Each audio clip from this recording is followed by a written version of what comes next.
आप सभी को प्रणाम और बोले विभा में आप सबका हार्दिक स्वागत और अभिनंदन। मैं विभा रानी और आज मैं आपके सामने जिस शख्सियत के बारे में बताने आई हूँ, उनके साथ के अपने अनुभव साझा करने आई हूँ। आज उनका जन्मदिन है। जी हाँ, आज 12 अक्टूबर है और आज ही के दिन 12 अक्टूबर 1938 में इस शख्स का जन्म हुआ था और जिसने साहित्य के साथ साथ सिनेमा, इन दोनों पर अपनी छाप छोड़ी, अपनी प्रतिभा की, अपनी लेखनी की छाप छोड़ी। मैं बात कर रही हूँ अज़ीमुशान शायर निदा फ़ाज़ली के, लेखक, उपन्यासकार, गद्यकार, कवि और फिल्म गीतकार निदा फ़ाज़ली। निदा फ़ाज़ली साहित्य और सिनेमा की दुनिया का एक ऐसा सिक्का है, ऐसा सिक्का रहे हैं जिसके दोनों ही पहलू उतने ही चमकदार रहे हैं, उतने ही रूहानी भरे रहे हैं, उतने ही मायने खेज रहे हैं और उतने ही समय के साथ चलने वाले रहे हैं। मेरे ख्याल से शायद ही कोई ऐसा रचनाकार होता होगा या होगा कि जो एक साथ साहित्य में और उससे उसके साथ उतनी ही पैरेलली सिनेमा में, दोनों में समान रूप से यात्रा करता हो, इंटर जर्नी करता हो और उतना ही समान रूप से समादृत हो, खास करके हिंदी में। और उसके साथ साथ वो इंटरनेशनल फलक पर हो कि जहाँ दिन रात, जिसको कहते हैं कि एक टांग यहाँ और दूसरी टांग जो है वो बाहर, एक कलम का एक अक्षर यहाँ तो दो अक्षर वहाँ, उस तरह से वो चलते हों और एक से एक ऐसे सीधे साधे सरल शब्दों में उनकी रचनाएं होती हैं कि आपको छू जाती हैं। इंसान में हैवान यहाँ भी है वहाँ भी, अल्लाह निगहबान यहाँ भी है वहाँ भी। और मैं उनके साथ के अपने कुछ अनुभव आपके साथ शेयर करूँगी।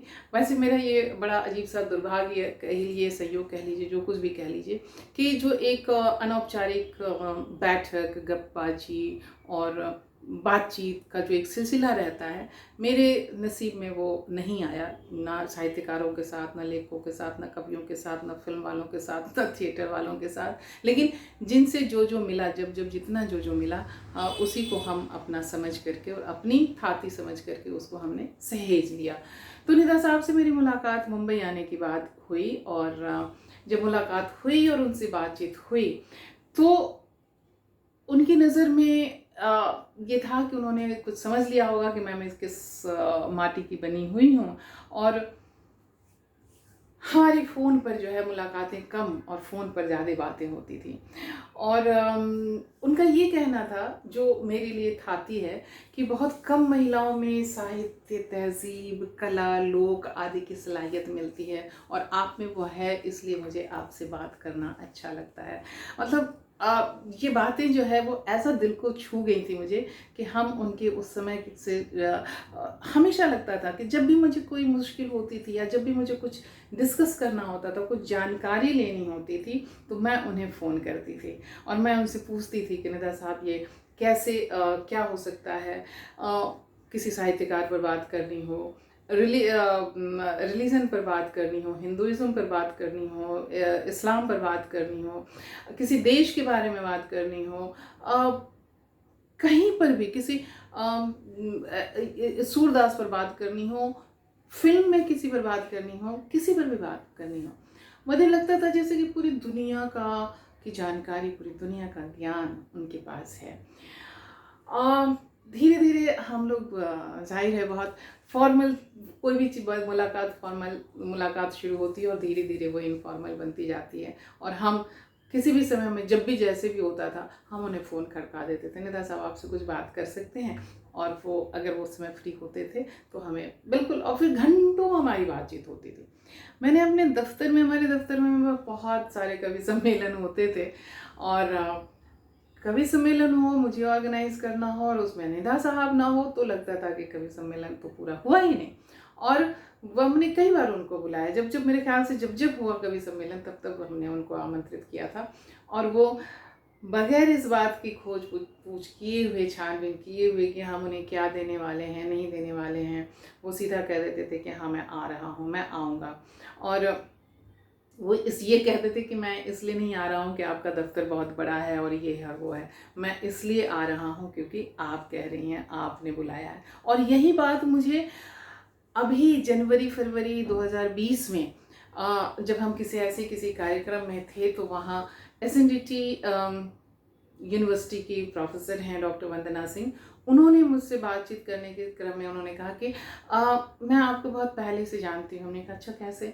तो कहा निदा साहब के माध्यम से, निदा साहब ने आपके बारे में कहा था। मैं तो एकदम से जैसे चौंक गई कि निदा साहब। तो उन्होंने कहा कि हाँ, निदा साहब कहा कि मेरी भी यही स्थिति थी, मैं उन्हें जब भी होता था, मैं ज़रूरत पड़ती थी उनके सानिध्य की, तो हम यूनिवर्सिटी के लिए उन्हें बुला लेते थे और वो चले आते थे बगैर कुछ पूछे, बगैर कुछ सोचे, बगैर कुछ कहे। और एक दिन मैंने उनसे कहा कि हम लोग के तो हाथ इतने बंधे हुए होते हैं और आप आ जाते हैं। मैं अपना आभार तो शब्दों में नहीं बयान कर सकती, लेकिन जानना ज़रूर चाहती हूँ कि कैसे आप आ जाते हैं। तो उन्होंने ये कहा कि मैं मुंबई में 2 महिलाओं का बहुत सम्मान करता हूँ, एक आप हैं और दूसरी विभा रानी हैं। तो ये जब उन्होंने कहा और उसके बाद फिर बहुत सारी बातें उन्होंने बताई कि निदा साहब ने आपके लिए क्या क्या कहा था।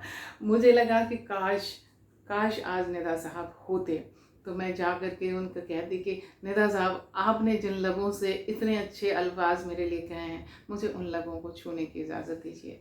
आपने उसके बाद उन्होंने मेरा पहला कहानी संग्रह 1995 में आया था वाणी प्रकाशन से, और वहाँ उन्होंने मैं पहला कहानी संग्रह, नया लेखक, ऐसे ही नर्वस कहाँ से, और वाणी प्रकाशन जैसे सब प्रकाशन से आ रहा है, तो मुझे लग रहा था मैं क्या करूँ क्या नहीं करूँ। तो उस किताब बंद कमरे का कोरस, उस पर मैंने जो उसका आवरण चित्र है वो रेखांकन मैंने संजय मासूम से करवाया। उनको कहा, और संजय मासूम जो आज बहुत बड़े फिल्म राइटर हैं और जिनका अभी आश्रम नेटफ्लिक्स पर या किस पे जो इस पर आ रहा है, आश्रम आप लोग देख रहे होंगे, तो उन्होंने उसका रेखांकन किया था। और भूमिका के लिए मैंने निदा साहब से कहा कि निदा साहब आप इसकी भूमिका लिख देंगे क्या? उन्होंने कहा हाँ बिल्कुल लिख दूंगा। और 2 पन्ने का उन्होंने इतनी खूबसूरत भूमिका लिखी है, आप चाहें तो उस किताब को मंगवा करके पढ़ सकते हैं। कहानियाँ पढ़े ना पढ़े, भूमिका आप ज़रूर पढ़ें। और जब उन्हें कहते आज मुझे लगता है कि मैं जा कर के, उस समय तो मैं अपने संकोच में थी, लेकिन अभी लगता है कि अगर निदा साहब होते तो मैं जाती और उन हाथों को मैं अपने सर से लगाती कि जिन खूबसूरत हाथों से और खूबसूरत लफ्ज़ों में उन्होंने हमारे उस किताब के लिए उन्होंने भूमिका लिखी। सबसे तो मज़ेदार ये होता था जब उनकी बिटिया हुई थी, तो बिटिया के ओह लगता था जैसे कि क्या लेकर के वो लेकर के आ जाए बिटिया। इतने इतने इतने प्यारे पिता थे वो। और लिखना तो उनका ऐसा था, माँ पे उन्होंने लिखा, पान की खुर्री खाट के ऊपर हर आहट पे कान धरे, दिन भर एक रस्सी पर चलती नटनी जैसी माँ। इस लाइन में कहीं कुछ एक आध शब्द छूट रहा है। बहन के लिए उन्होंने लिखा, बेटी के लिए उन्होंने लिखा। जो 1992 के दंगे हुए थे, उस दंगे में तो मतलब वो हम लोगों का सौभाग्य था कि उसके बाद वो हम लोगों के साथ रहे। उनके बहुत प्यारे मित्र थे, हम सब के मित्र थे, और उनके बहुत ही दिल अजीज़ मित्र थे कमल शुक्ल साहब, और वो उन्हें अपने यहाँ लेकर के गए थे। और फिर लेकिन उनकी अपनी जांबाजी देखी, और उनकी अपनी जो ऑप्टिमिज्म होता है, जो पॉजिटिविटी होती है, कि उसके बाद उन्होंने लिखा उठ के कपड़े बदल घर से निकल। शायद लाइन इधर उधर हो रही होगी, लेकिन मुझे जितना याद है मैं आपको बता रही हूँ। उठ के कपड़े बदल, चल घर से निकल, जो हुआ सो हुआ, दिन के बाद रात, रात के बाद दिन, जो हुआ सो हुआ। और उसके बाद मैं आपको एक और बहुत मज़ेदार, जो मैं अक्सर ये वाक़या मैं सभी को सुनाती हूँ, आपको मैं सुनाती हूँ, कि हुआ ये था कि एक बार मैं भोपाल गई, बहुत पहले की बात है, वही मेरे ख्याल से शायद 98, 97, 98 की बात रही होगी, बल्कि उसके भी पहले 93, 94 की बात रही होगी, कि मैं भोपाल गई अपने ऑफिस के काम से, और वहाँ भोपाल से हम लोगों को इंदौर जाना था। और तब वो बड़ी मस्जिद के सामने, भोपाल की जो बड़ी मस्जिद है जामा मस्जिद, वहाँ से टैक्सी मिलती थी। तो हम वहाँ पहुँचे और मेरे कुलीग ने हमें दिखाया, मैं पहली बार भोपाल गई थी, तो मेरे कुलीग ने दिखाया, देखो विभा ये है यहाँ का जामा मस्जिद। और मैंने उस बिल्डिंग मस्जिद को देखा, और उसके बाद मैंने तुरंत कहा कि मुझे तो निदा साहब का ये शेर याद आता है कि बच्चा बोला देख कर मस्जिद आलीशान, बच्चा बोला देखकर मस्जिद आलीशान, अल्लाह तेरे एक को इतना बड़ा मकान। और उसे सुन कर के जो टैक्सी वाले ड्राइवर थे, रहमान चचा, लंबी सी सफ़ेद सी दाढ़ी, उस पे उसको हाथ फिराते हुए उन्होंने कहा कि मोहतरमा अपने शायर साहब से कहिए कि वो इस शेर को बदल दें, इसमें तरमीम कर दें। हमने कहा बताएं क्या तरमीम करें? तो कहा उसमें ये तरमीम करें कि अल्लाह तेरे एक को इतना बड़ा मकान नहीं, अल्लाह तेरे एक को इतने सारे मकान। मैंने इसके बाद वो निदा साहब को सुनाया, बहुत देर तक वो हंसते रहे। और मैंने ये सोचा कि अल्लाह तेरे एक को इतना बड़ा मकान, आप उसमें वो अल्लाह को हटा दीजिए, आप उसमें ईश्वर कर दीजिए, आप उसमें गॉड कर दीजिए, आप उसमें वाहे गुरु कर दीजिए, क्या फ़र्क पड़ता है? कोई फ़र्क नहीं पड़ता है।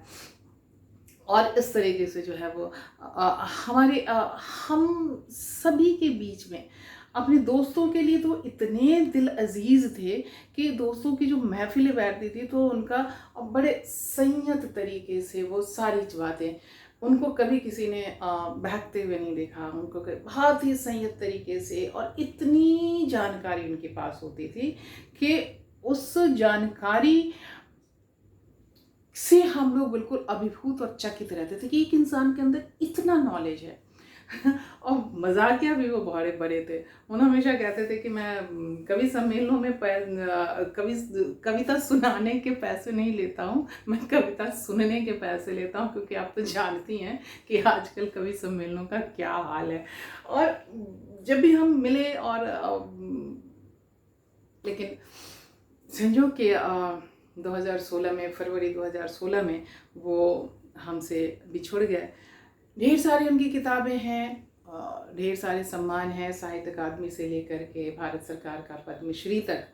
ये लेकिन ये जो यादें हैं, ये यादें हम लोगों की के लिए बहुत बड़ी संपत्ति है, और इन यादों के साथ ज़िंदगी गुजारना बहुत खूबसूरत हो जाता है, खुशगवार हो जाता है। निदा साहब के न रहने की बात भी, हम उनके पास गए, उनकी पत्नी मालती जोशी हैं, उनसे मिले, और ऐसा लगता रहा कि जैसे कि अभी अपने कमरे से निकल कर के आएंगे और बड़ी बड़ी गर्मजोशी से कहेंगे, और विभा जी क्या हाल चाल है, और क्या लिखना पढ़ना हो रहा है। और वो हमेशा वो कहते थे इस बात के लिए कि आप मैथिली में लिखना मत छोड़िएगा। और मैंने कहा था उनको कि नहीं नहीं निदा साहब, मैं हिंदी में भी लिखूंगी और मैथिली में भी लिखूंगी। तो ये जब लोग अच्छे होते हैं तो उनकी कलम से चीज़ें भी उतनी ही अच्छी निकलती हैं। आप निदा साहब का साहित्य पढ़ें, आप निदा साहब के गीत सुने, आप निदा साहब की बातें सुने, हर कोई आपको यही कहेगा कि वो कितने दिलदार आदमी थे।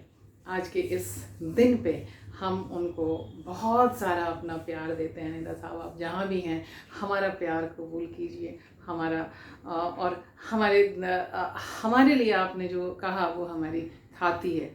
और यूं ही ऐसे ही आपकी यादों को सहेजे हुए हम भी चलते रहेंगे, लिखते रहेंगे, हिंदी में भी लिखते रहेंगे, मैथिली में भी लिखते रहेंगे, और आपको हमेशा हमेशा हमेशा याद करते रहेंगे बहुत। और आप सब भी निदा साहब को पढ़िए, सुनिए, जानिए।